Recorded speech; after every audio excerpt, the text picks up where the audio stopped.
Hello and welcome to episode 17 of the Nostalgia Bubble podcast, the show where two lifelong best friends celebrate the movies that they love. I'm one of your hosts, Shuggie, an amateur film reviewer and nerd. And I am Nye, the Robin to Shuggie's Batman. Cool, yeah, that's a nice one. We are talking a comic book movie today, so it makes sense. Yeah, I felt it was appropriate. So today was your pick, this episode was your pick. I went with Hellboy II, The Golden Army. You said it up until very recently the first one was your favourite. Yeah, I'm interested to see what made you change your mind. Yeah, I think actually we saw the trailer for the original. I think I was at the cinema with you and your dad. I remember thinking, that looks awesome. And then I think we were too young to actually see the film in cinemas, maybe. And so when I did get to see it on DVD, I loved it. So the first one, always big favourite of mine.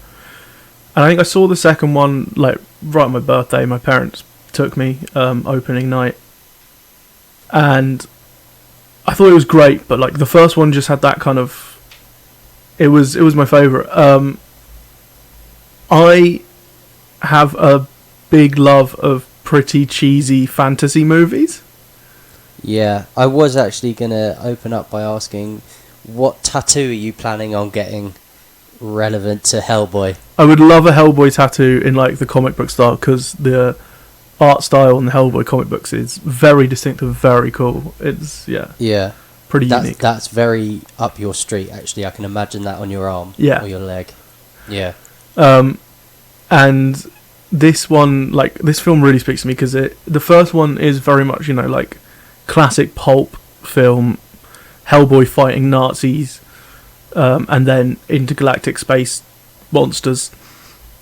I think this is 2 picks in a row where you have chosen someone fighting Nazis. Well, he's not fighting Nazis in this one. Or a character famed for fighting Nazis. Yeah. In this one, it's far more based in folklore and mythology, and obviously I spoke last season about when we did Jason the Argonauts. I grew up on Greek mythology. I did a degree in Greek, in ancient history, and I love all that kind of mystical fantasy stuff. If there's a cheesy fantasy show out there, I will watch it.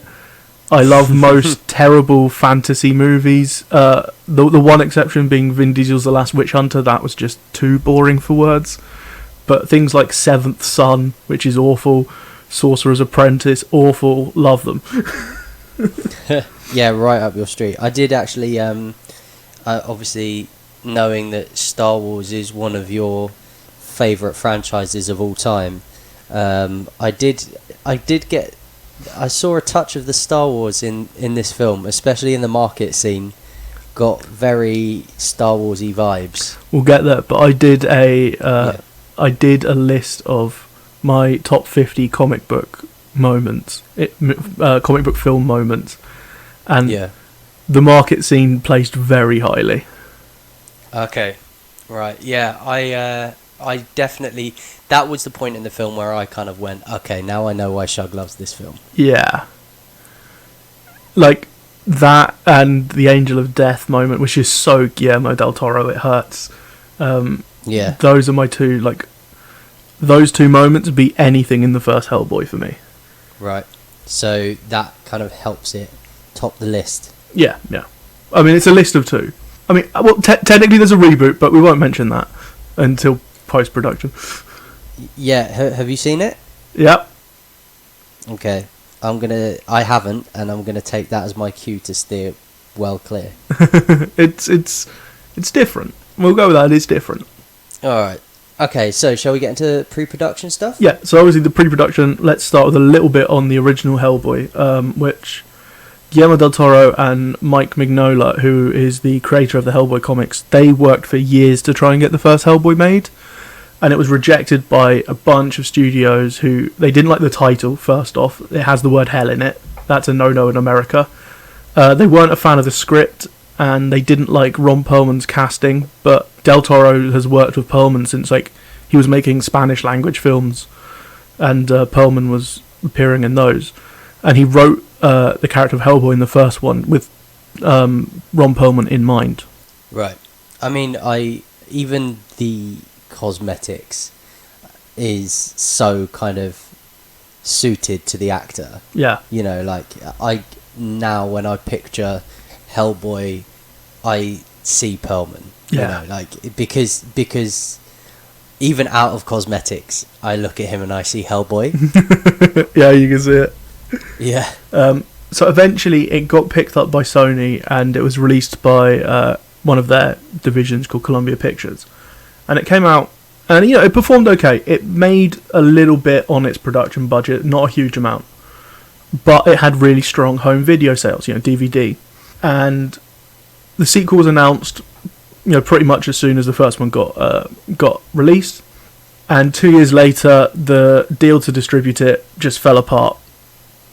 So they had to shop it around. And eventually, Universal Pictures, they come in and they pick it up. This is going to be important when we get into some post-production discussion on the potential third film that was talked about, because it was a struggle and it didn't happen. Evidently, yeah. Well, there was a third film, but not of that franchise. Yeah, exactly. Yeah. So it was the fact that Pan's Labyrinth did so well and earned multiple Oscars that kind of was able, that Guillermo del Toro was able to get Hellboy 2 made. When they were kind of thinking of ideas for the film, Del Toro and Mignola kind of explored a bunch of different storylines. Del Toro's kind of first idea was actually to try and recreate a load of, classic monsters like Frankenstein's monster, Dracula and Wolfman, have versions of them in the film, which would have been very weird. Yeah, I feel like that would have been kind of almost like a crossing of too many worlds. Yeah, I agree. Then they looked at adapting one of the existing stories that was out there called Almost Colossus, which I don't know much about, but it does have a character called Roger the Homunculus, which is a great name for a homunculus. I can say that word perfectly. In the end, they decided to focus on folklore, which was definitely driven by Del Toro's experience from Pan's Labyrinth, as well as the fact that the comics at that point were moving more into the mythological elements. Right.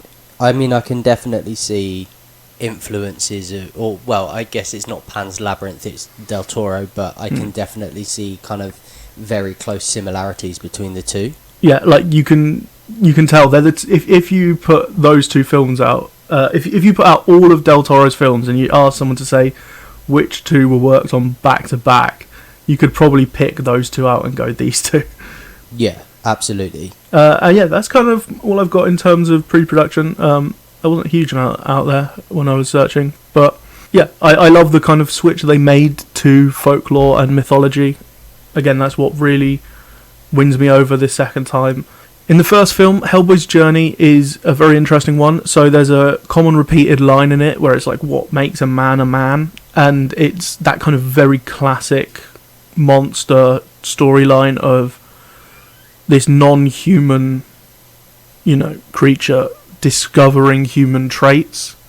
Where I think this movie goes is essentially a continuation of that idea, but he has accepted kind of a human side to him, and he wants to experience the human world, and that's obviously at odds with his appearance, the wishes of the people in the BPRD, and the fact that he dives so much deeper into this, magical world.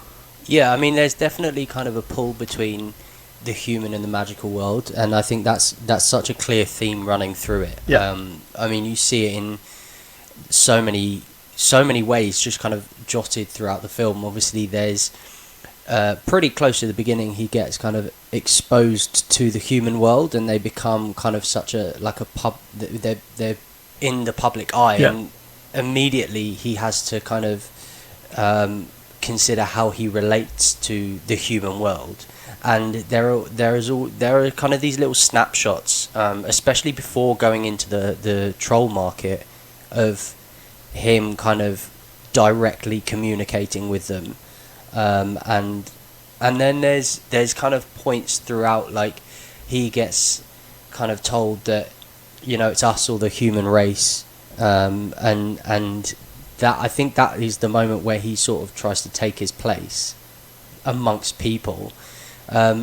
and I'm sure we'll get to all this later on, but like even when he's kind of on his sort of potential deathbed, and he gets told, "Oh, you're the kindest man I've ever met," and he, that sort of moment where he kind of picks up on the word man and he kind of reiterates that, and you see the tear kind of fall from his eye. Like, all of this is so much about his exploration of what it means to be part of the human race. And then I guess there's kind of there's that moment of taking his place, and then the moment of acceptance, and ultimately it's a lot more kind of prominent in the film than you initially think.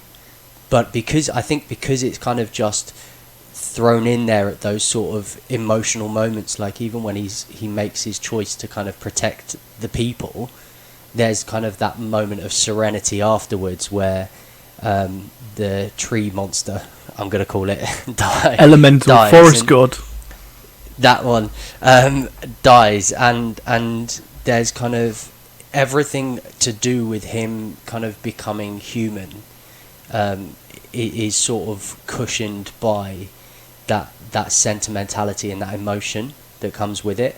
Even his exploration of anger.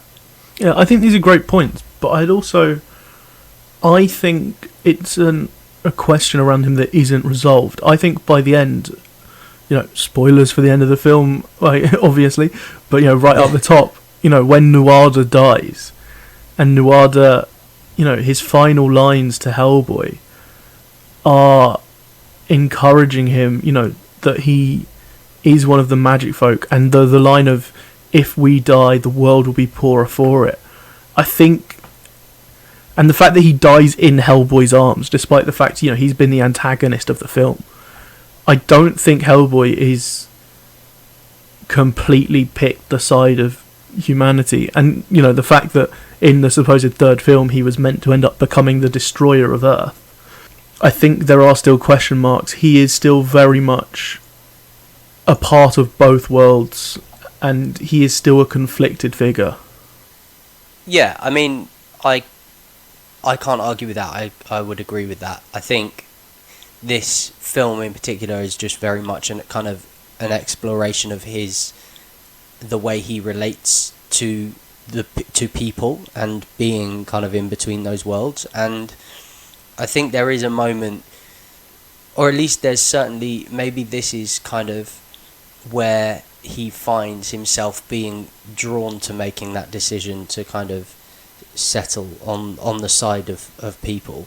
Like, I think there are certainly prominent moments which kind of reflect that he is kind of erring on the side of humans. Yeah, I mean, I think he's not willing to just let humanity be destroyed, but I don't think he's necessarily completely on that side.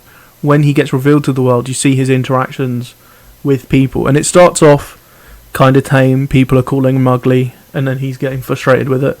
And then when he saves the baby, and the woman's like, "What did you do to my baby?" and the cops pull guns on him, it's moving more and more. And I think it's almost to the point where the only thing that is tethering him to the human world is Liz.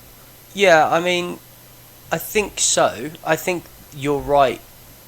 I would agree with you, but I think the only thing that to push back on that is that, like, he is, like, Krauss confronts him about these very human traits that he can't control. He doesn't have autonomy over these things. And I think ultimately kind of that is the purpose of Krauss in this film, is that it's to make him, I think you see Krauss becoming a crossover of what was once human, going over to something that's slightly more sort of mythical, or slightly more kind of extraterrestrial almost.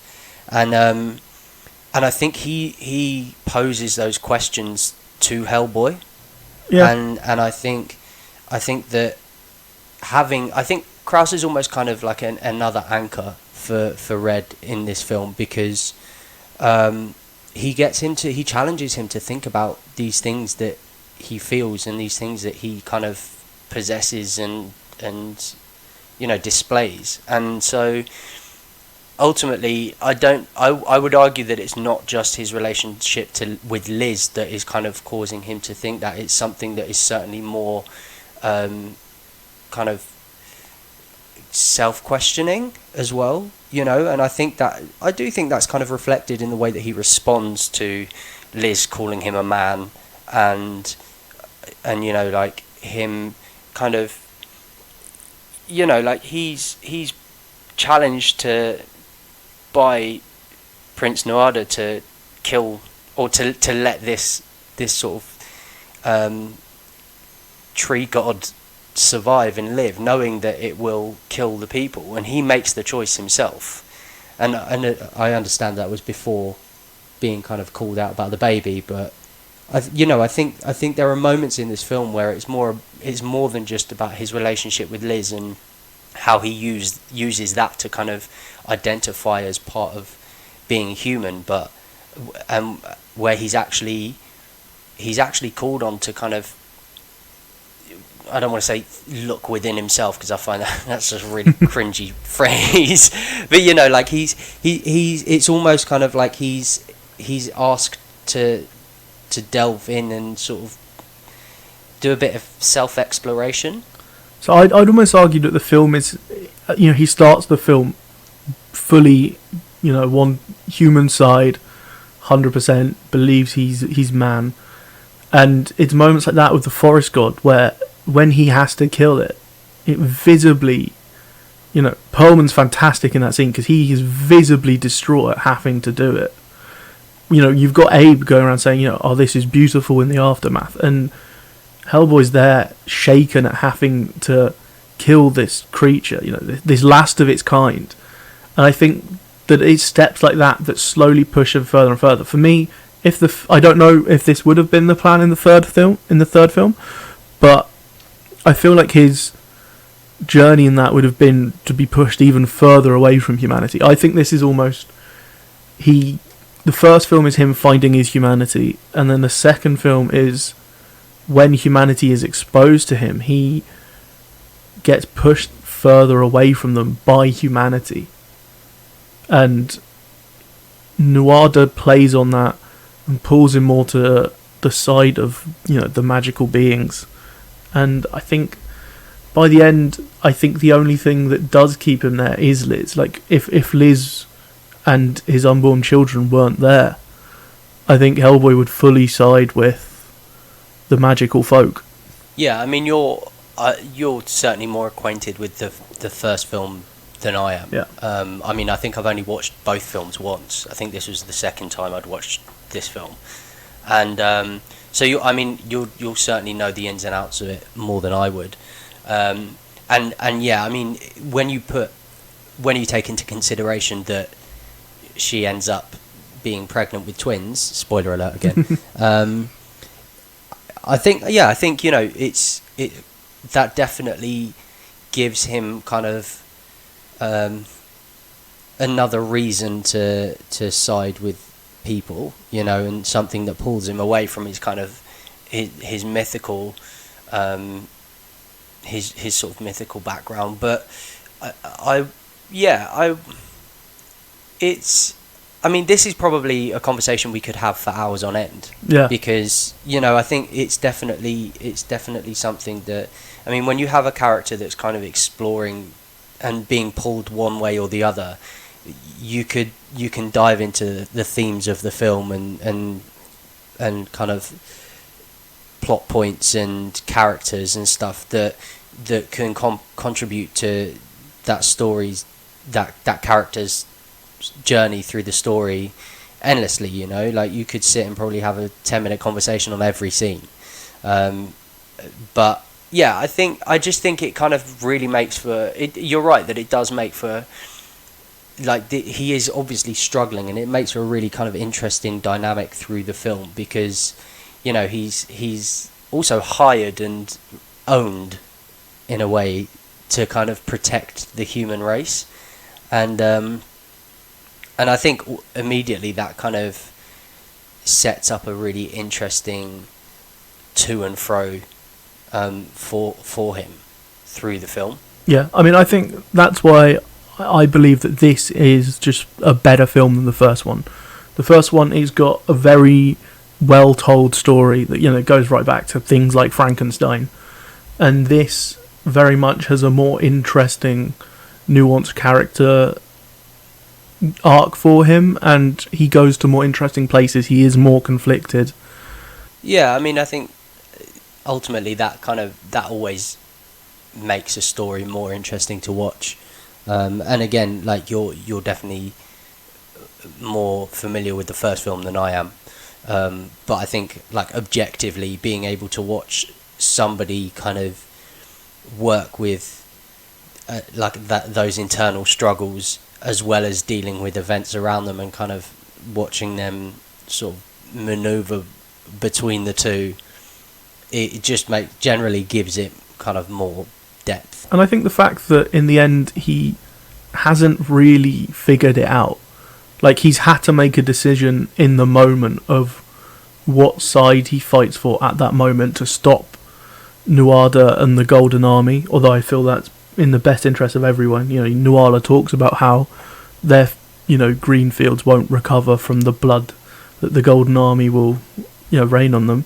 But the fact that he had to make a decision in that moment, and it doesn't define him in his entirety, and that he still is a conflicted person at the end, is honestly, it's a more genuine and authentic kind of look at a person.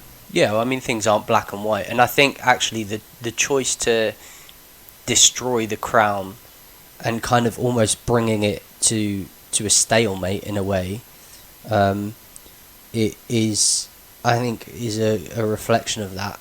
What I find interesting is that, so obviously at the beginning of the film, when he's getting his bedtime story, and the whole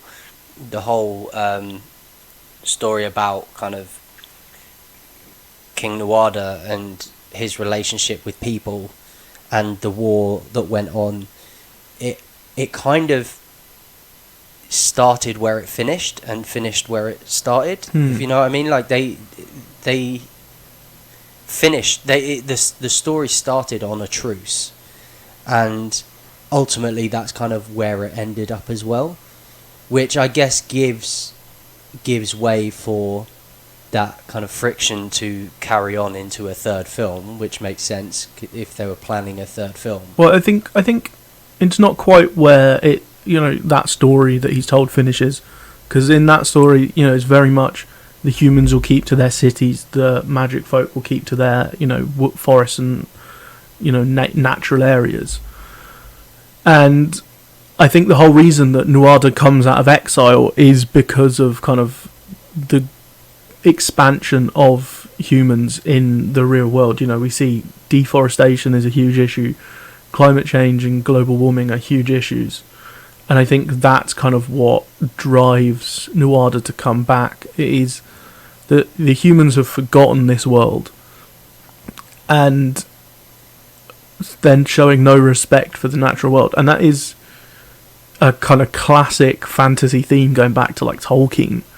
Like you look at in Lord of the Rings, the whole stuff with the Ents is all about like deforestation, the destruction of the natural world. And I think very much it's not a heavy theme in this, but I think it is a theme, and that's adds to Hellboy's kind of conflict, is that the humans are, you know, intruding in on this truce. They essentially have broken the truce, and you get what King Baelor and Nuala say is, we're above that. You know, it is in our nature to honour the truce, and Nuada's against that because it will mean their eradication. I think that's kind of depicted in different ways as well. Like I would agree entirely. Like you see the kind of auctioning off of the humans part of the crown, and like the commoditization of it all, and I mean even to the point where the forest god is killed. You know, that if nothing else, that's kind of representative of deforestation. And again, that it's the little line that's in there about it being the last of its kind. Yeah, that kind of complete. Well, I think, as you mentioned, you see how conflicted Hellboy is about it all. So it's not kind of dismissal entirely, but the choice to do that, with the kind of idea that it's for the greater good, and I think, that's also potentially where Hellboy kind of realizes where his place is, or where he is currently, where he sort of identifies himself at that point in time. So it's interesting to kind of see how that sort of, you see how it's kind of linked back to Hellboy's personal progression through the story, even as far as like the Cuban cigars, and that kind of, which obviously is sort of, besides being kind of like a staple for like a wealthy lifestyle, the kind of like high end sort of gangster wealthy lifestyle, it's also like a very self-destructive human trait to smoke, and like you see how Hellboy, even in those kind of little nuances through the film, you see how he's sort of starting to buy in. Well, that's what I'm saying. I think very much these are habits that he has in the first film, and that's his arc in the first film, is definitely learning he's a human. He grew up amongst humans. He was raised by Trevor Broom. I'm so glad that this film got the great John Hurt back for the opening scene after he killed in the first, because you can never have too much John Hurt. And absolutely, yeah. So I think those are you're making great points about the character, and that's he has these very human traits, and that's why the conflict is so interesting. Yeah, I can understand. I agree. I think maybe where we would need clarification between our two perspectives is kind of where he lands all throughout the story. I think where you may think that he's kind of really fighting with that conflict through the story, I saw it as him identifying as more human than he has before, and that is potentially through kind of that internal conflict.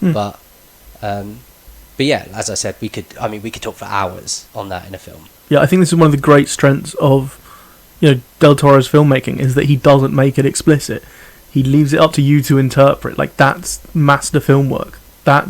You don't spell everything out for your audience. You let them interpret stuff for themselves, have good discussions about it. Yeah, absolutely. It's very kind of detailed and nuanced, and I don't think there is any black and white in this film. So, as well as obviously bits of kind of very obvious humour thrown throughout. Yeah, Hellboy's a funny guy. Yeah. And I think humour in the world, like in relation to kind of the world around him, I'm pretty sure that there was the forest god. You got to see some clear forest phallus. Okay.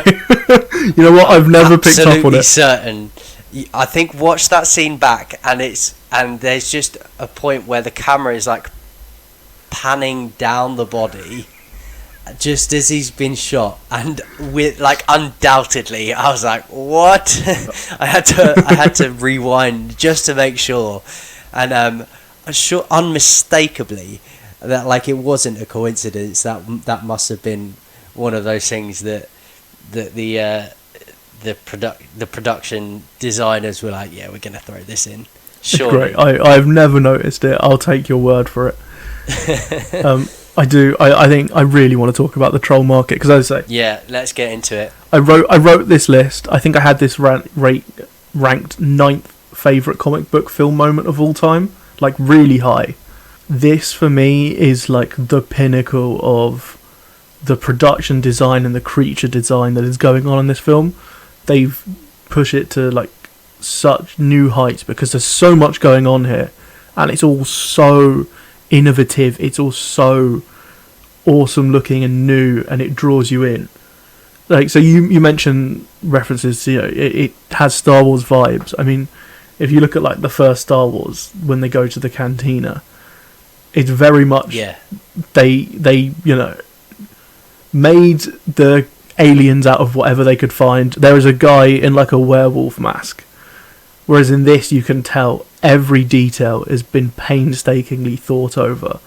They want this world to feel so real, so lived in, and it does. It's beautiful, it's intriguing. I want to know more about this world, and every time I watch this film, I love this whole sequence. Yeah, I mean, I think immediately you know that you're coming into a world that is kind of so well formed and thought through. I mean, it had the kind of entrance into the world had sort of a little bit of sort of Diagon Alley vibes to it, the kind of like it's hidden, it's behind a wall, and it's seemingly normal in a seemingly normal place.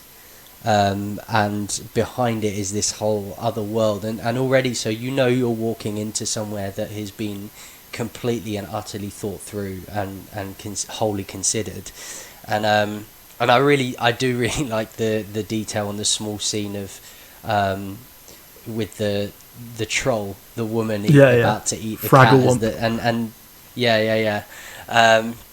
and I think you come into this world, and like even just like that small moment of celebration where Red talks about how nobody's staring at him, like it I think that almost sums up this kind of this sense of like intrigue but belonging and being comfortable to sort of exist in that place, like even as somebody who's watching, you're immediately made to feel at home there and feel kind of almost in awe of the place, because that's exactly how Red feels. Awe is the exact word. I was in my notes, Hellboy is completely in awe of this place. He's talking to Liz about how, he's got to bring her here, she'd love it. As you say, he's just gone through some unpleasant, like it's not as bad as it gets for him in the humans, but he's just had people call him ugly and throw a beer can at him, and in here he just immediately gets a sense of belonging. Yeah, absolutely. And I think the fact that one thing that I find really funny about this scene actually is that he walked in and as you say, like he's in total awe of this place, and then he switches on a dime, complete disregard, and just punches, like just starts beating people up and throwing them all over the place, that's which is such a Hellboy Hellboy thing. Do you know what I mean? Like, but I just kind of love that kind of switch of like, this place is amazing, nobody's looking at us, I feel like I fit in here kind of thing, and then out of nowhere he's just kind of like casually beating up the residents of this market, and I think like again that's just kind of that's him sort of, that's that internal battle that he has going on throughout, that's it that kind of clash between the human traits that he possesses and the way that he relates to people, and that kind of power that he has because he is who he is in the human world, and then his place in that market and in that world, like always throughout this film it comes back up and it comes out in different ways, and actually the ways in which, and that kind of, I think the breadth of techniques that they use to bring that out is really interesting, and it's kind of impressive actually how many ways they find of this sort of struggle being externalized. Absolutely. But to do it through humor like that, and that kind of like when he goes back to that that creature, I don't want to call it a person, or the character, I think it's a that troll, has the kind of the tumor baby, and he's just like repeatedly slapping it. It's very funny. The face, and you've got like the tumor baby's kind of like egging on the whole situation, and like just kind of really funny details, and just kind of using comedy really well, but to still kind of portray like the general sort of underlying sort of stories that are going on. Yeah, and I think it's not just for Hellboy in that moment actually as well. It's also for Kraus, because and up until this point, Kraus has been so assured, so in control, like completely au fait with the magical world, and you know this is kind of the moment where Hellboy, it's his glee at Kraus struggling to get any information here is very entertaining, but it also actually this is kind of the first moment you see Kraus's humanity, and it's something that he kind of has lost since he became this kind of ectoplasmic being trapped in the, contained and supported within this kind of special suit. But this is, as I say, it's the first moment you kind of see that humanity in him, and it comes back later on when Liz makes the decision to take Hellboy to Ireland, chasing Nuada, and you expect that Kraus is going to stop them because he's been you follow my rules, I'm in charge, we do everything by the book. And he reveals that kind of little pouch with his wedding rings from when he was human. And after he gets called out by Liz, and it's actually a really powerful moment for, like, the 6th most important character in the film. He has this, big character moment, and you see the seeds of it planted here, again, in a comedic moment. Yeah, I think it's just kind of testament to how well they've used comedy to kind of hint at and signpost these really important kind of character points, and like it. I also kind of think that for Abe as well, like he's also somebody who, to put it bluntly, is just a know-it-all. He spends his life on Earth kind of.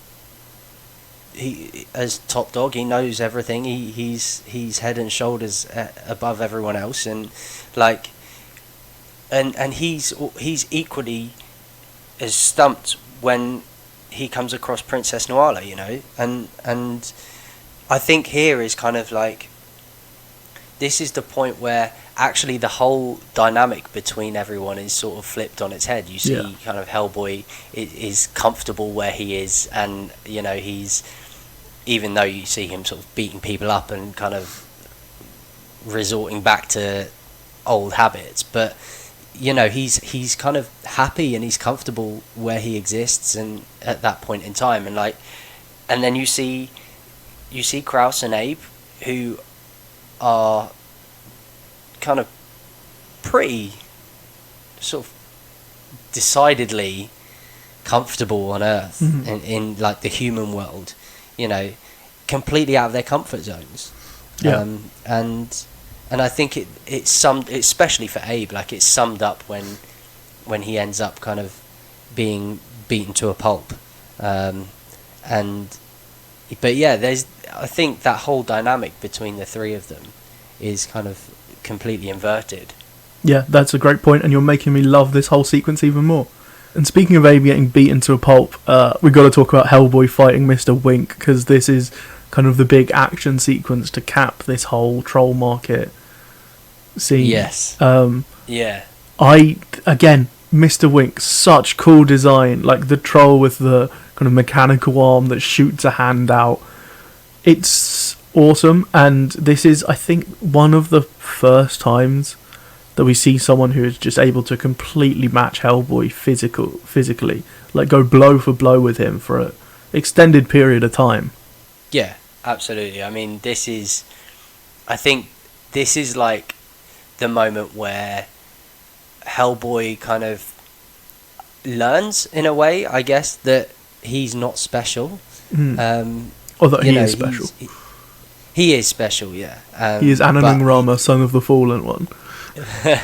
Yeah, no, I think in terms of like his bloodline, he's special, but he, in terms of kind of physical prowess and everything that he sort of finds comfort and power in amongst humans, he's totally matched here, and I think that is kind of it's so appropriate, because he has literally like 5 minutes earlier just said, nobody's looking at me, like I kind of, and he sort of said how he sort of kind of exists there, how he's at home there, and then immediately faced with somebody who is kind of matches him in his physical prowess, like it's, and I guess that's kind of all part of the same lesson, that he can't be sort of at home somewhere and equally be the most powerful person in the room. This is something that I think Guillermo del Toro does so well in this film, is conveying interesting character points through action sequences. Because another example is just the characters of Hellboy and Nuada are set up so differently, like through the way they conduct action sequences. Hellboy is big, he punch, he shoot with big guns, he's a brute, people describe him as a big red ape. And then you have Prince Nuada, who you see he's, athletic and incredibly skillful and agile. And then you get to this final scene where their fight, Hellboy lays down the challenge for the right to command the Golden Army, and they're fighting on the gears.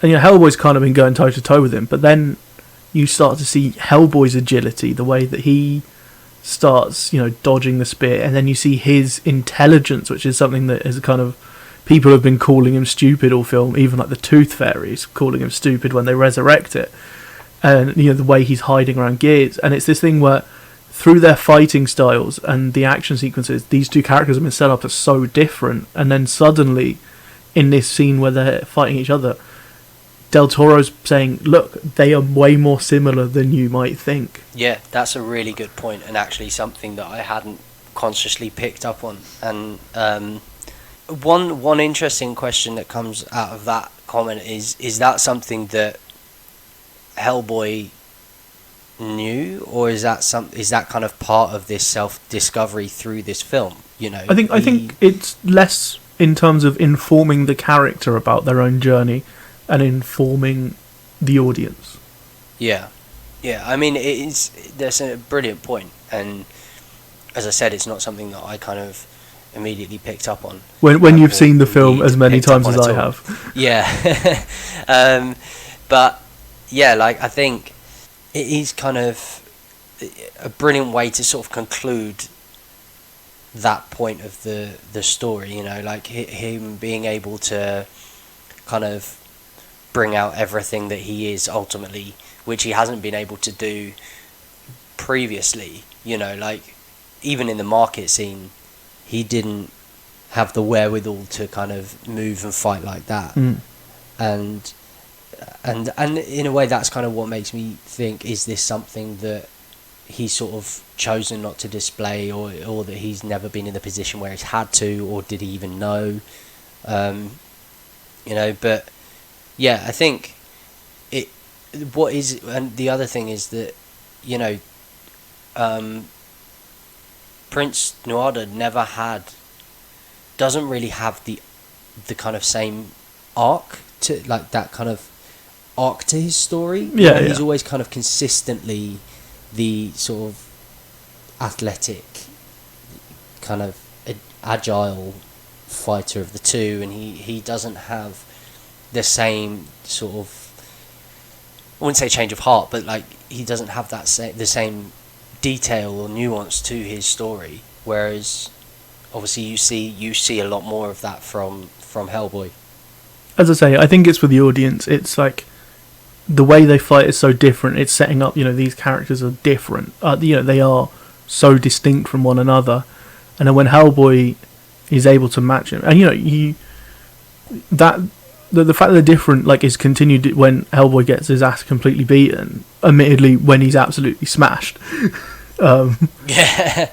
But it's to inform the audience, because this is kind of the climax, and it goes back to what we've been talking about the whole time, where it's this conflict in Hellboy, and that they aren't so different. And as I say, it ends with Nuada dying in Hellboy's arms, which is like such an unconventional thing to have for the villain to die in the hero's arms, when there hasn't been like a redemptive arc for him in some way. Yeah, well, I guess that kind of begs the question whether is his arc just meant to be part of Hellboy's. Yeah, I think it is. He is there to Yeah, challenge Hellboy. And I guess nothing more really, and it's almost to kind of plant a seed in Hellboy. If we're going kind of with the idea that Hellboy is kind of continuously conflicted and challenged through this whole film, it would make sense that Nuado is kind of not there to present his own story and his own kind of redeeming arc or whatever, but it's actually there just as a tool for Hellboy. Yeah.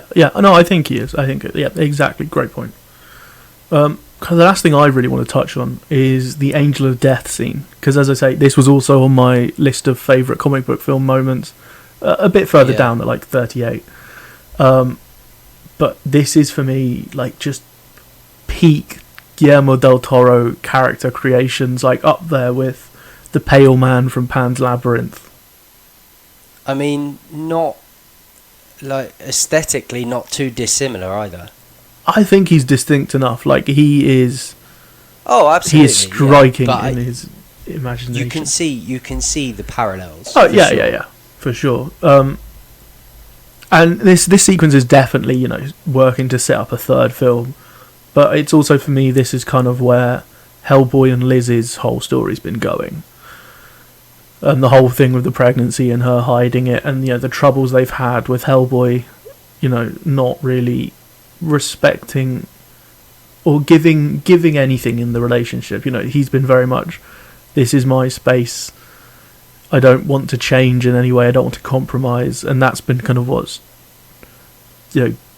giving some relationship drama in there. And this is the moment where they really, where Liz has to make a decision. I mean, absolutely, knowing what she kind of, the sort of bargain that she agrees to, and knowing that she's pregnant, is absolutely a setup for the third film. Like, there is no way that can't be a narrative that is kind of built on. Oh, no, it's 100% a setup for the third film, but I also think they do well to...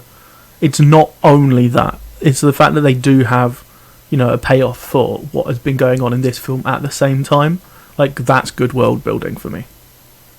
Yeah, I mean, it's just... again, it's kind of illustrative of Del Toro's ability to integrate character development and exploration amongst like a sea of other I guess other tools in a film. The fact that she kind of has to agree to these things, and it kills two birds with one stone. Yeah. And like, I think again that's sort of something that you see throughout the film, is just that constant ability to explore and further define characters while kind of leaving it open-ended and sort of building extra potential content. I think really we can just rename this episode of the podcast to Two Cambridge Kids Fangirl over Guillermo del Toro's directing and writing abilities. Yeah, I mean, it's what's really nice as well is that you kind of, it's so seemingly contradictory to what you're watching. It's like you're seeing this kind of, as you said, like this big red ape smashing things up, and it's just so, it's such a skill to be able to balance that with the kind of delicacy of these sort of emotional stories that people are kind of exploring and going through, and all the while, I mean, doing it with things like great humour, brilliant visuals. I mean, that's the other thing, is that this scene in particular is just stunning. Yeah. Like it was visually just incredible. I'm so sad that the production design on this film got no awards love. Really? Yeah. I don't know whether that's because you see these kind of superhero films being pigeonholed slightly. I feel like... Probably. I mean, I don't know if it is just Del Toro. This kind of presents a lot of these kind of exploration, character development situations that you don't tend to see in superhero films much, you know. I think especially if you're kind of looking at the very sort of like strongly franchised ones. Yeah, although I might be mentioning another superhero film from the same year which does some great character work in the post-production. Okay. Which, speaking of, have you got any kind of final points on the film you want to touch on before we do post-production? I really enjoyed it, and I wasn't sure if I would, because, like, you know, I've my favourite superhero is Spider-Man. A good choice. Yeah, I think so. But at the same time, very kind of mainstream, not inspired by the comic books, because I don't have the same interest in the comic books that you do. And so I wasn't as familiar with Hellboy. I think as I said, I'd seen the first film once, and I think I'd seen this film once before, which I only realised after I started watching it. Yeah, so I was pleasantly surprised, and yeah, you know, now we've spoken about it further, just kind of talking about how detailed and I'm going to use the word nuanced again, it is, and that kind of the character development and that sort of the questions that the whole film kind of asks of the characters, and yeah, I think it was a great film. Thank you for the recommendation. Oh, no worries. Yeah, I mean, I picked this because it's, you know, one of my top 5 superhero films. It's my favourite comic book character. I thought I got to get a Hellboy film in there. And I knew I enjoy this one because it has all that kind of folklore, mythological elements. And after this discussion, I love it even more because we've had some really interesting, deep discussions on this film and pulled out stuff that I didn't even know was there throughout this discussion. And yeah, that's just made me love this one even more. Good. I think I'm going to have to go and watch the first one as well now, though. It's still really good, yeah. It's also a lot longer, the first one. Yeah, I might have to book out an afternoon to do it. Alright, I will wrap up with some post-production. So the film actually opened it really strongly first weekend. It beat the first film, and then there was a big second week drop because of some little film that no one remembers called The Dark Knight. Oh, God. Yeah, not great timing. No, unfortunate. Anyway, its worldwide gross was, again, it was solid. It was about double the production budget. But it, again, made most of its money on DVDs and Blu-ray sales in the home video market. The reviews actually were solid but unspectacular. I think it has retroactively gained a lot of fans and a lot of praise after the case. It had a single Oscar nomination, which was for Best Makeup, which it lost to The Curious Case of Benjamin Button, which obviously the makeup on that is very good, but I don't think it comes close to the work in this film.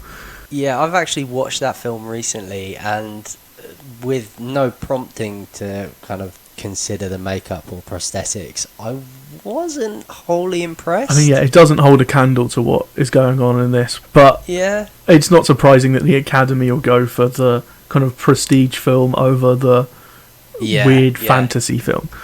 Absolutely. So, as we said, there was so much talk about a sequel. Del Toro wanted to do it, but originally he was going to be busy making the Hobbit films. He was the original director tied to those, but he dropped out. Oh, interesting. Yeah, he dropped out of doing that in 2010. And rumours persisted, questions about it constantly. And Del Toro did a Reddit AMA in 2014, and he said they'd been trying everything to get it financed. But because, as we've said, the sales of the first film and of the second film were better on home video than at the box office, studios were very nervous about it and thought it was a dangerous project to invest in because at this point streaming was on the rise, and so home video sales just weren't as big.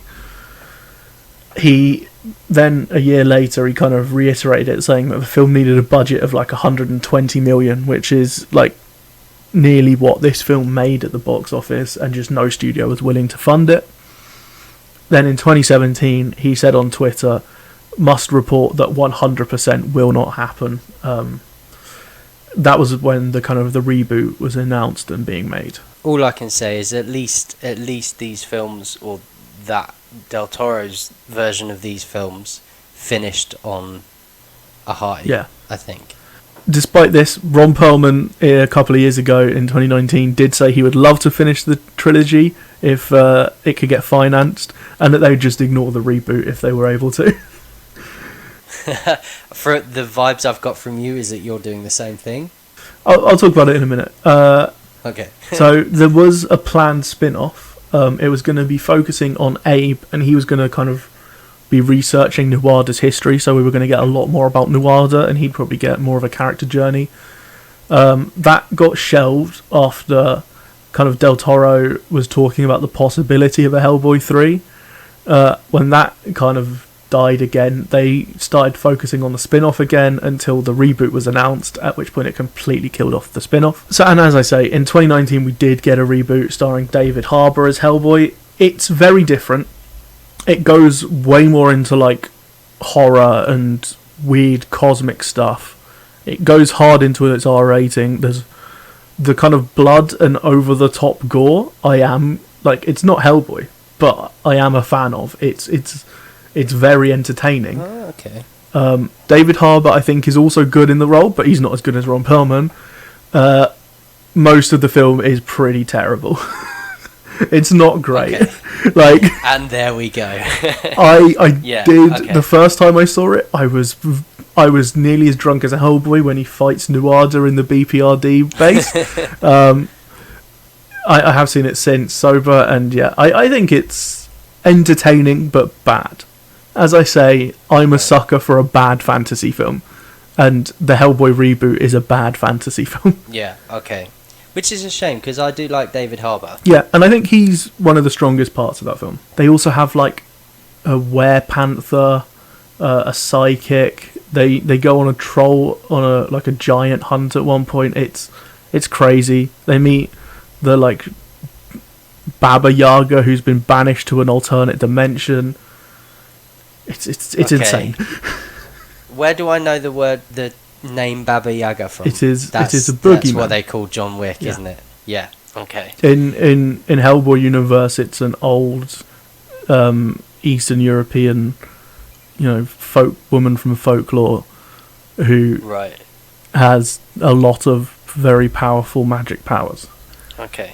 Yeah, I really enjoyed it. I thought it was great, and I'm glad that I got to watch it. It's not a film that I would have considered.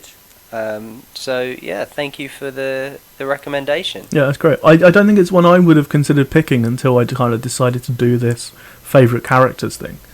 And I'm really glad I did, because we got some great discussion out of it.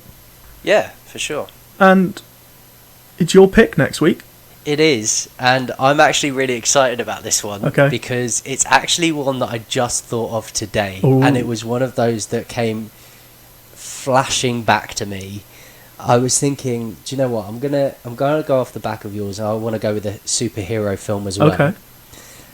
And I thought, what superhero films did I enjoy when I was a kid? And I just had this flashback of me watching this superhero film with my dad, and it's not quite the same, but it is a comedy, and it is so. I haven't seen this in years, but it is just so stupid. And it is Mystery Men. Interesting. So it's not quite the same. You know what? I've never seen Mystery Men. I didn't think you would have done. And I just remember watching it with my dad. And just... It is just so stupid. Okay. Like, and I don't know if I'll enjoy it now. I don't know if I'll find it funny now, which is kind of part of the reason why I'm excited to watch it. But, yeah, I think I've wanted to see it again for a long time, and then I forgot about it, and then today it just came flashing back to me, and I was like, I have to watch this film again. Nice. And I felt like it, another twist on the superhero genre would kind of suited nicely. Nice. So yeah, it's Mystery Men. Yeah, I'm intrigued.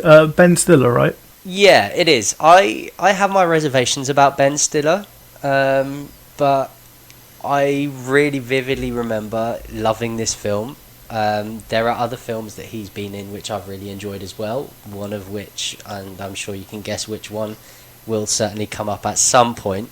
Is that one a cameo? No. Oh. But I mean, when you remember, you'll think it's obvious. But yes, so I have my reservations, but I just, as I said, I have really kind of vivid memories of loving this film and laughing my head off as a kid. And I think if there is going to be a film that's going to bring back that kind of nostalgic feeling of like remembering things as you go along, it's going to be something like this for sure. Cool. Yeah, no, I was excited to see it. Haven't actually ever watched it, so that'll be an interesting Good. one. I hope you enjoy it. I hope you find its stupidity as entertaining as I did, and my dad. Great. And for a closer this week, so I was looking at the release dates of this, and this episode should be coming out right after the Oscars.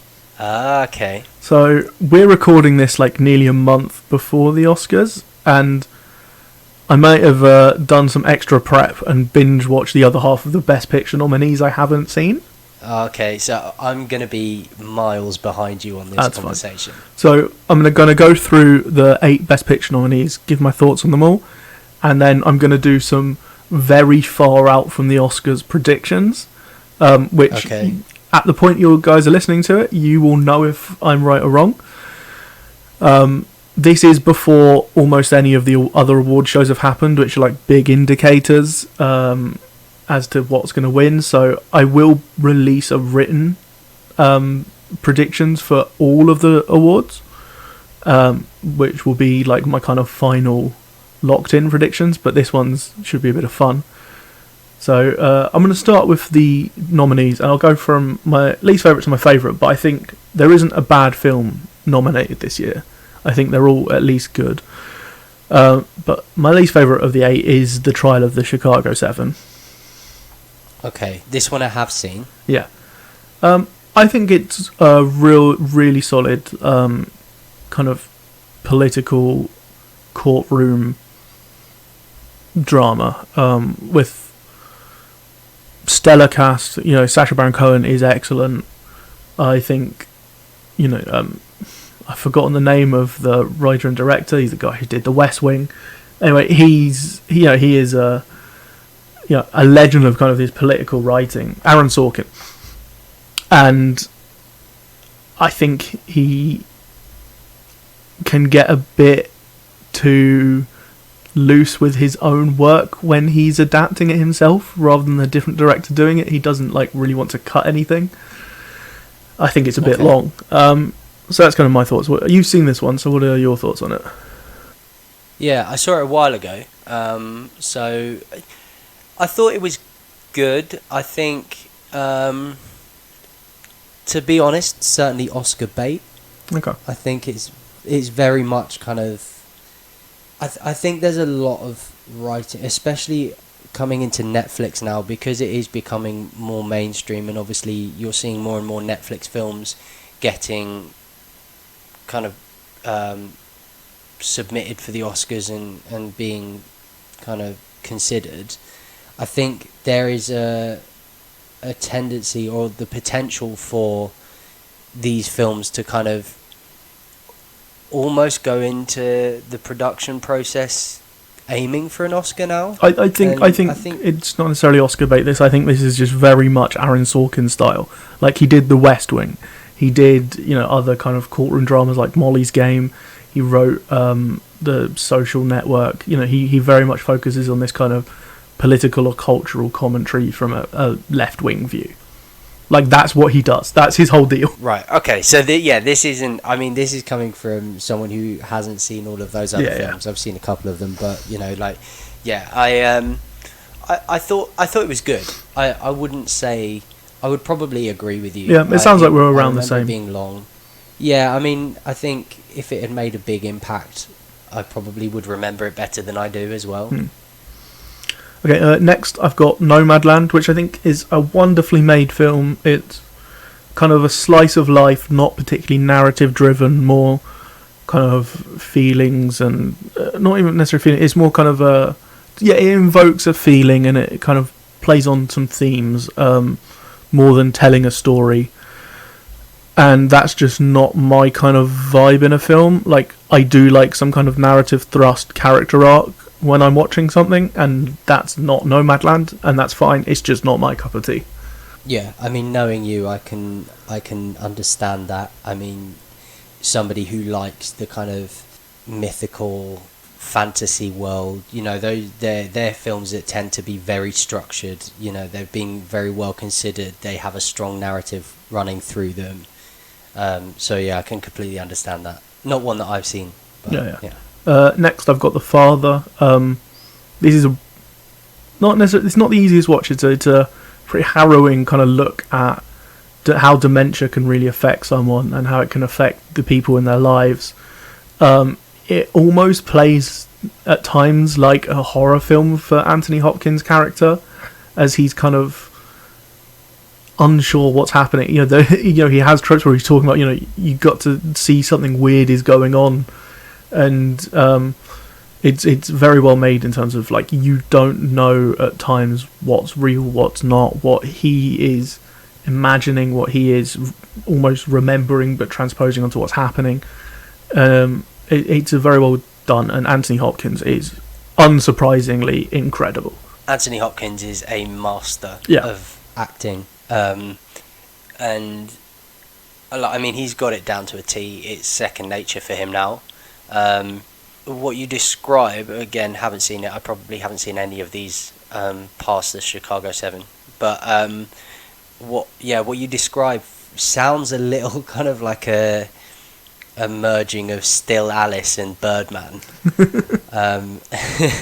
which doesn't sound like the most kind of logical pairing. But yeah, I think anything that kind of, I know that Still Alice was very much, that was something that felt very written that to felt get an Oscar. Yeah. So immediately when you kind of mentioned the story about sort of dementia, it did kind of strike that chord with me a little bit. So I think what is good about The Father is it kind of manages to stay away from that. Like, the trailers almost portrayed it as like a pretty tame thriller, because in his mind it is. Yeah. Okay. I mean, I love Anthony Hopkins. That definitely sounds like one I'd want to watch. Oh yeah, I'd say watch it just for him. Yeah. I mean, he is phenomenal. Yeah. Next up, I've got Mank. I think Mank might be the weakest film on the list. It's got a kind of scattershot approach to storytelling, which I think it's trying to steal from Citizen Kane, which the story is about the writer of Citizen Kane. It even at one point tries to compare itself, and it is not. But I think it's got incredible production design, it's got really good performances, and I think the points at which it is more focused, I do really enjoy it. As a film that's the weakest, what has kind of brought you to place that above the other three? Just enjoyment. Right, okay. Like, the moments I enjoy it more than the others. Right, I see. Next up, I've got the sound. Oh, not the sound. It's just Sound of Metal, which is Riz Ahmed plays a heavy metal drummer who loses his hearing. It's a slow burn. Like, it's not, intense, but it is. It's pretty powerful, and Riz Ahmed's fantastic.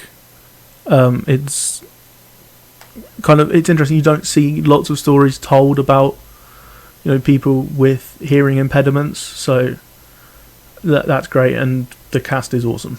Yeah, I think Riz Ahmed is one of those highly underrated actors. Yeah. And not only is it really important to have somebody like Riz Ahmed making it into Hollywood in terms of representation as well, but also, I mean, I haven't seen loads of him, but he's incredibly versatile. Seeing him from kind of Four Lions to Venom and now seeing him do something like this, which I definitely would want to watch just for him alone. Yeah, and great that he got an Oscar nomination. Yeah, I mean, I think the kind of exploration of hearing loss is something that, as you said, is kind of very. I think it's quite a niche thing to topic of discussion. So great that it's getting that sort of platform. And it takes like it doesn't just give you kind of one view on it. It gives you a couple of really interesting takes. And actually, the place it ends up is it's a little bit downer, but it's also kind of uplifting at points. Like it's a bit of both. Yeah, I think also putting it into the context of music and something that is kind of primarily and predominantly and kind of about auditory ability, and being able to kind of hear. I suppose sets it up really nicely as well. Yeah. Now the top three are the ones I really liked. Kick it off with Judas and the Black Messiah. Again, talk about underrated actors. Lakeith Stanfield, for me, one of the best working, and Daniel Kaluuya is incredible in this film. Yeah, so this is one that I think I saw the first 20 minutes of, I think. And I unfortunately wasn't able to finish the film because I had just had a very long day and fell asleep. But it is, even watching the first 20 minutes, I mean, I am a huge fan of Daniel Kaluuya. I think he's incredible. And I think like the cast in general was just kind of incredibly strong, just from what I saw. Yeah. Yeah, I think having seen the Best Actor, Best Supporting Actor and actor nominees and nominations, I think this film has taken a bit of an interesting turn in the kind of like the way that it's all shaped up. They're both lead actors, let's be honest. Yeah, I mean it doesn't feel quite appropriate the way that they've it was clear what they wanted to do was have Lakeith Stanfield nominated in lead actor, which would have been very fitting, and Daniel Kaluuya nominated in supporting actor, because without Lakeith Stanfield in there, he would have easily won it. I still think he will, but there is a bit up in the air because it could split the vote. I think it doesn't necessarily dive into the politics of Fred Hampton hugely, but Daniel Kaluuya's just performance and magnetism and just charisma make you want to find out more. So I don't think, while I don't think it directly tells you about his politics hugely, it will inspire people to look it up. Yeah, I think Daniel Kaluuya is one of the most kind of talented young actors. I mean, I know he's not kind of 20, but I think he's certainly one of the most like prominent young actors at the moment, for sure. Next, I've got Promising Young Woman. This film is probably the most daring of any film on this list. Like, it goes to some places that you do not expect. It goes dark. Okay. It is.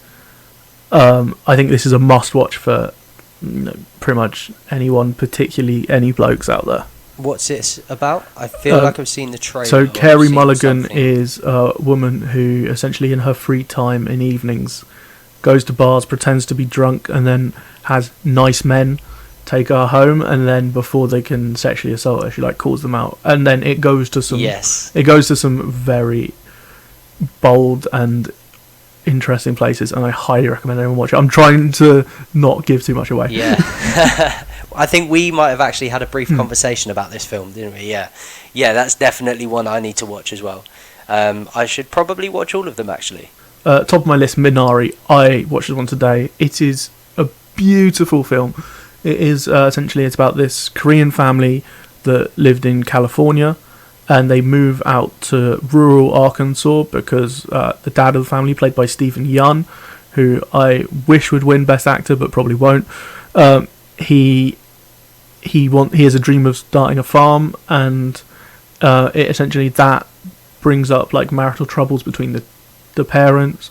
There's a brilliant kind of grandparent-child relationship between the mum's mum and the youngest son of the family. There's also kind of stress brought up there because the youngest son has a heart murmur, and the whole thing is just it's beautiful. I highly recommend it. It's a bit more narratively driven than Nomad, which is why I dig it, even though it is kind of very much slice of life, without the no story.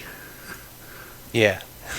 I think the one thing that has become a lot more prominent in the Oscars in recent years, and you may correct me if you think I'm talking out my backside, but I think there's been a lot more appreciation of just plain beautiful filmmaking. I think there's always been a bit of that. Like, it's...